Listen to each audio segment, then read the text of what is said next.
Right, okay, so I'm going to continue on with my final session, which is on science and engineering, which is good because I think my voice needs a rest. So in a similar way, if you were in the health and wellbeing session, it's sort of similar. I'm going to go through some of the case studies, some of the examples of impact that we've had under science and engineering. So under REF, we're submitting under two units which incorporate this. So we're submitting this year under a computer science unit, and then we're also submitting under engineering.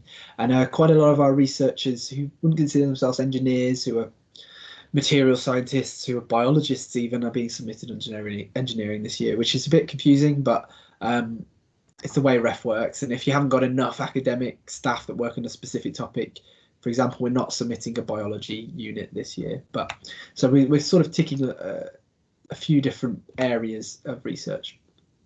So I'm going to talk quickly about additive layer manufacturing, which is a lot of the research that goes on at Telford. Cybersecurity, very quickly. I'm going to talk about biodegradable and sustainable animal materials. I'm going to talk about zoo animal welfare, and a little bit about smart cities at the end as well. It's sort of they're the case studies I'm going to go through.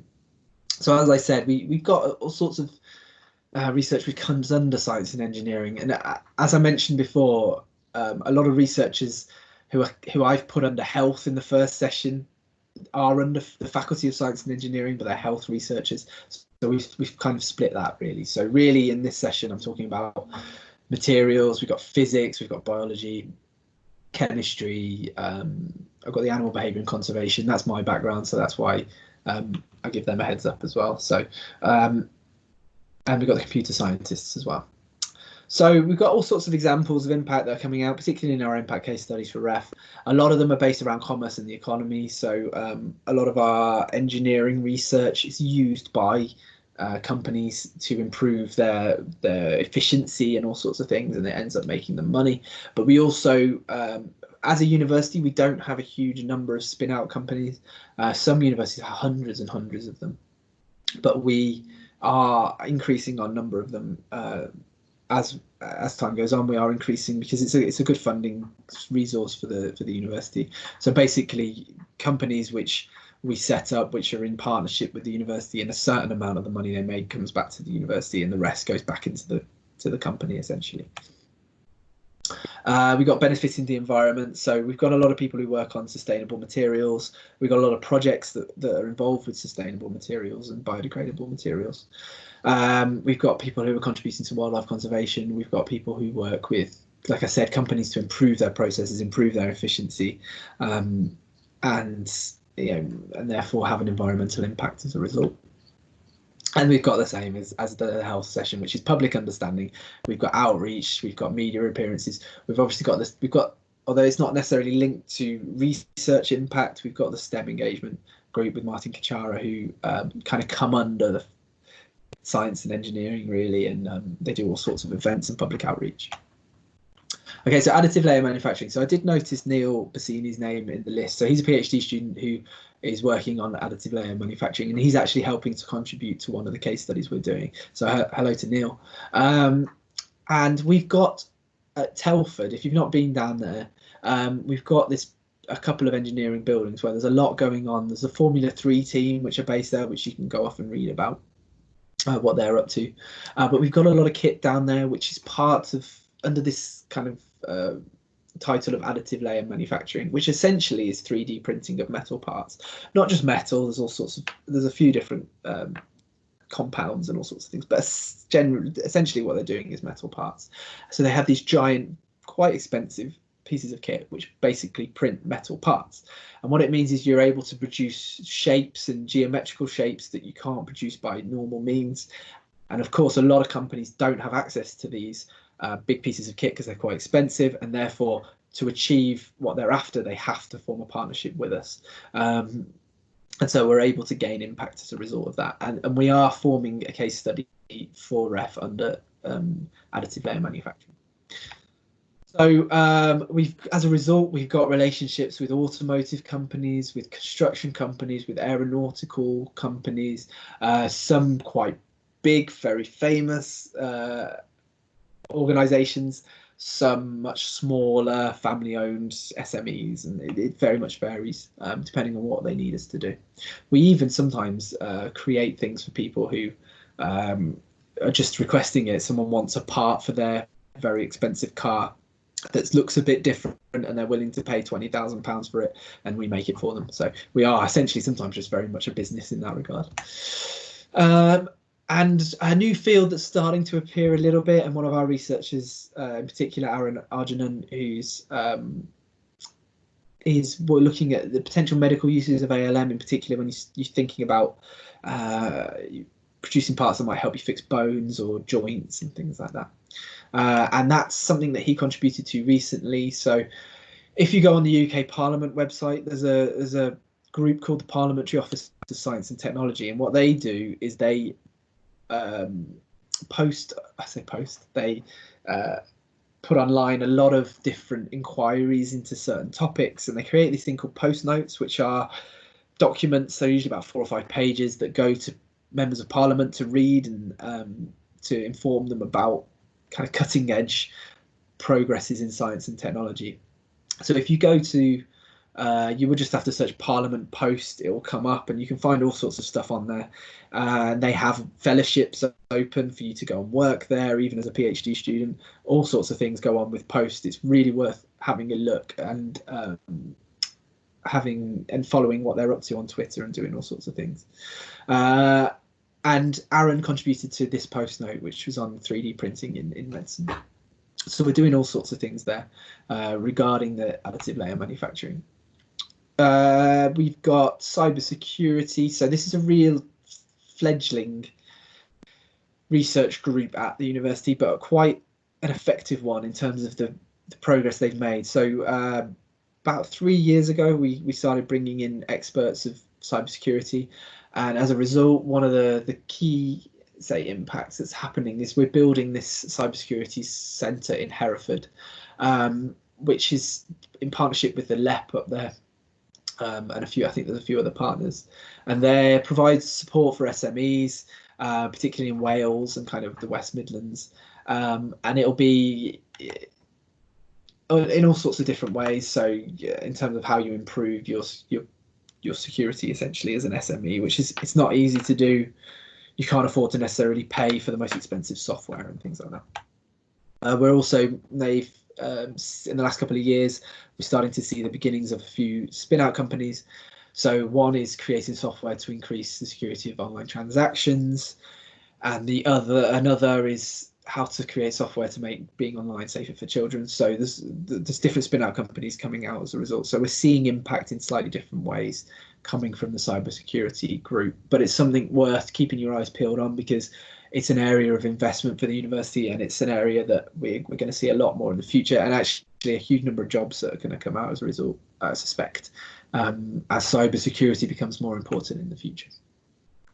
So in terms of biodegradable and sustainable materials, so there's the ENTRUS project. If you go onto Google and just search ENTRUS, you'll see this project.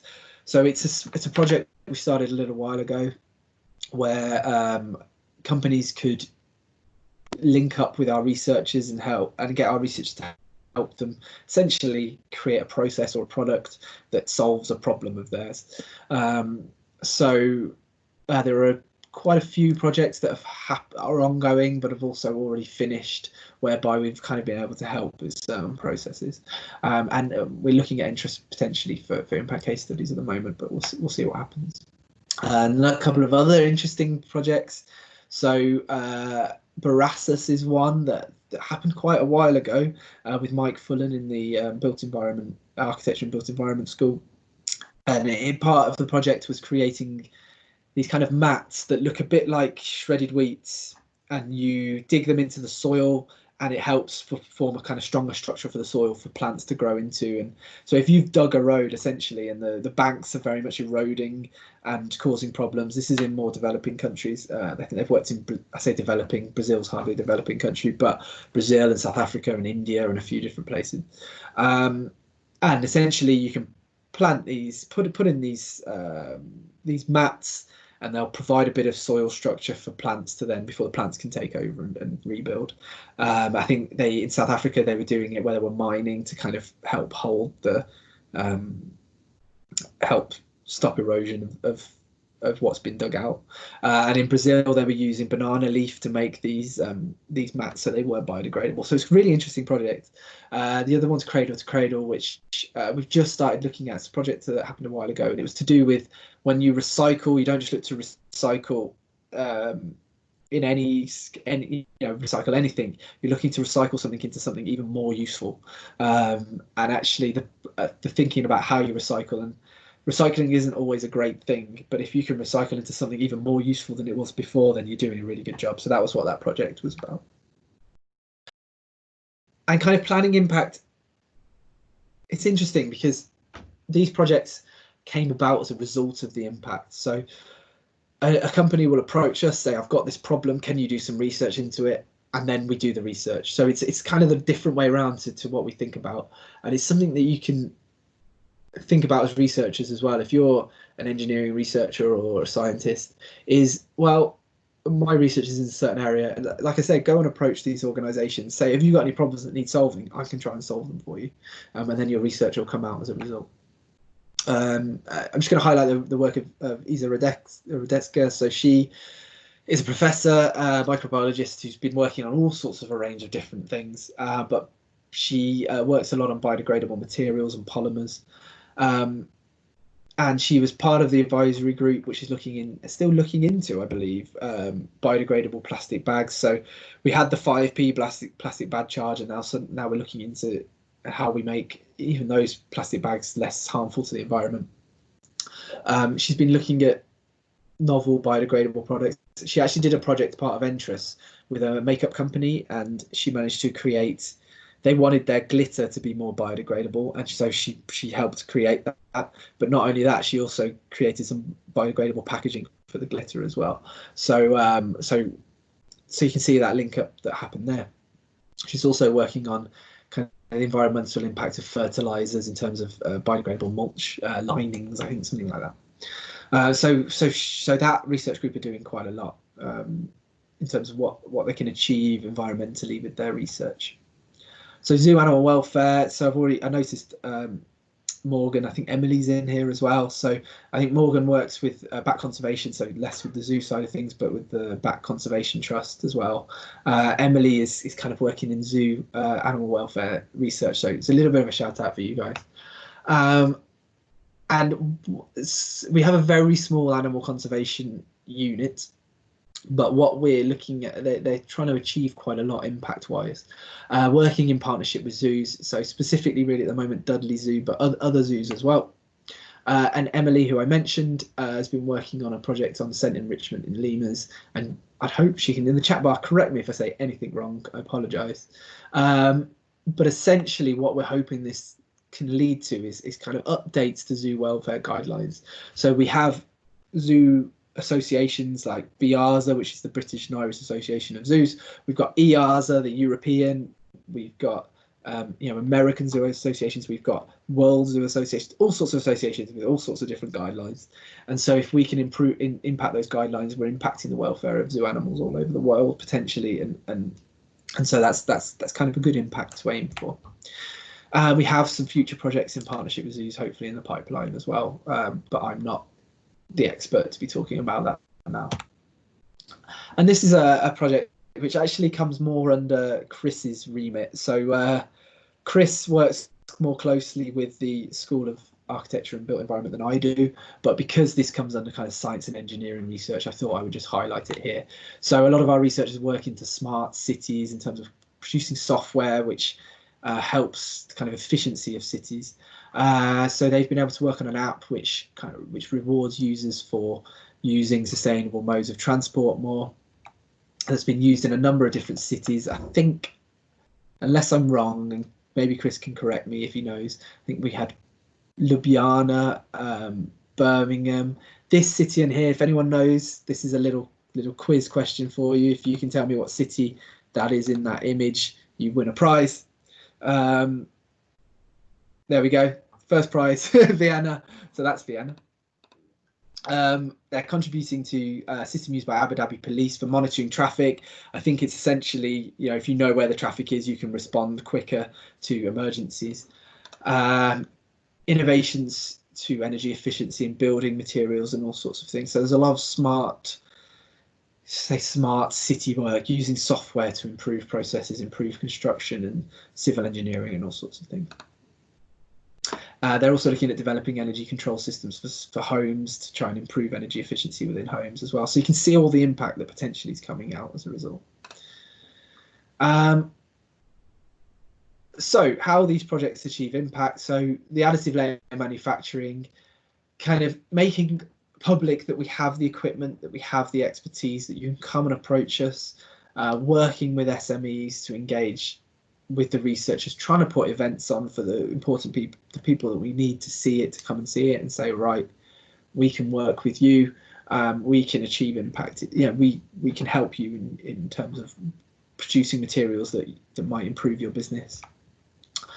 Cybersecurity kind of are really forming their impact partly through forming partnerships with kind of funding partners. So LEPs and all sorts of things, like I said, who are helping fund the Hereford Centre, but also they're kind of creating their own impact.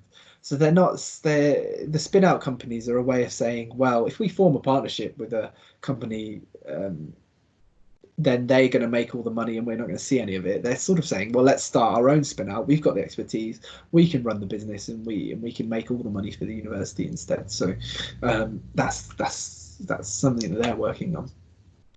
Biodegradable materials, we're kind of recognised experts on subjects. So Isa gets approached, I think, sometimes because she's known as one of the leading researchers in that field, and therefore that's how she gets approached.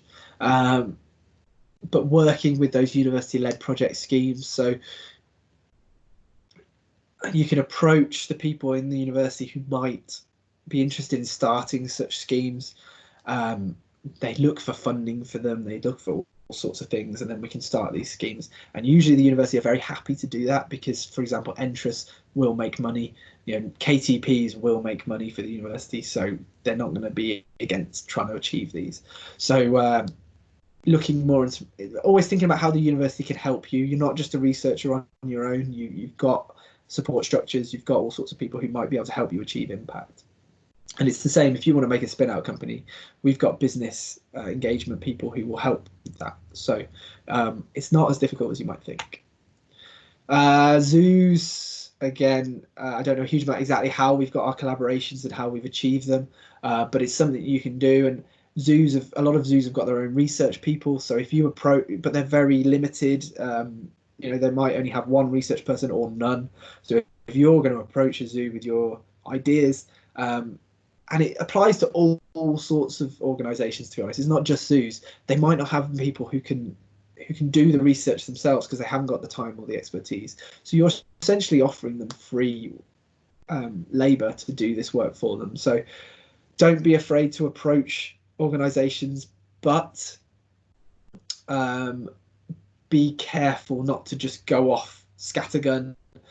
Think of it much more in a strategic way. Use the contacts you have to approach people. Make sure we're doing it very strategically, because we do have examples where people have gone very scattergun and started approaching all sorts of organisations and it's failed as a result. You have to be very careful about how you approach it. And kind of the smart city side, I think I've just suggested they're designing their research is very much impactful research from day one. They're designing their research around their impact objectives. It's how do we improve the processes in these cities? How do we make cities more efficient? You're planning your research around your impact from day one. So there's all sorts of examples there. Right, so we've got about 10 minutes. If we've got any more questions, I'm happy to answer. So Chris's session on social science impact is starting in about 10 minutes. So if you'd like to ask any questions, please go ahead.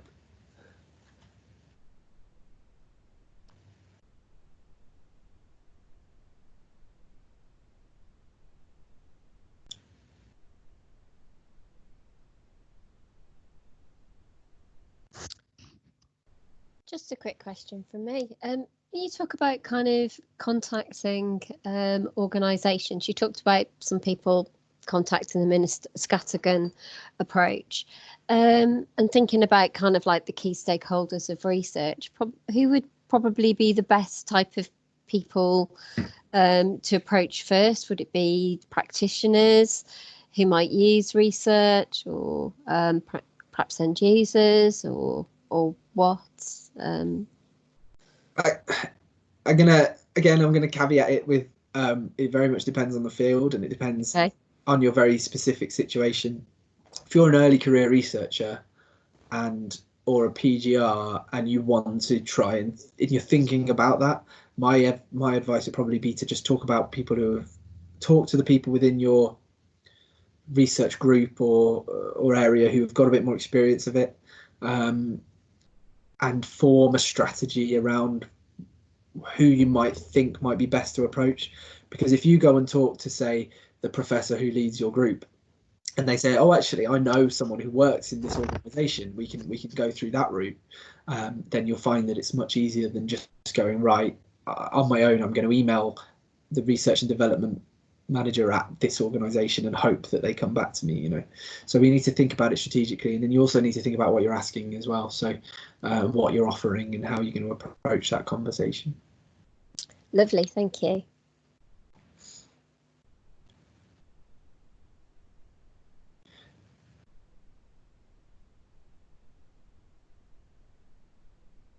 If we give it a few minutes and then at 5 I might go for a quick break between sessions. But if you've got any questions, I will be in Chris's and Joe's session as well. So if you have any questions, if you're going to be in those sessions and you ask questions in the chat bar, I can try and answer them as well. That's brilliant. Thank you. Thank you, Ben. Maybe we'll just have a short 10-minute break then. Yeah, that works for me. It doesn't look like anyone's going to be asking too much. Like I said, if you want to contact me, go through that impact email address, or if you want to find me on the university directory, you can contact me directly as well if you want to. That's fine. Okay, so I'm going to stop the recording, and I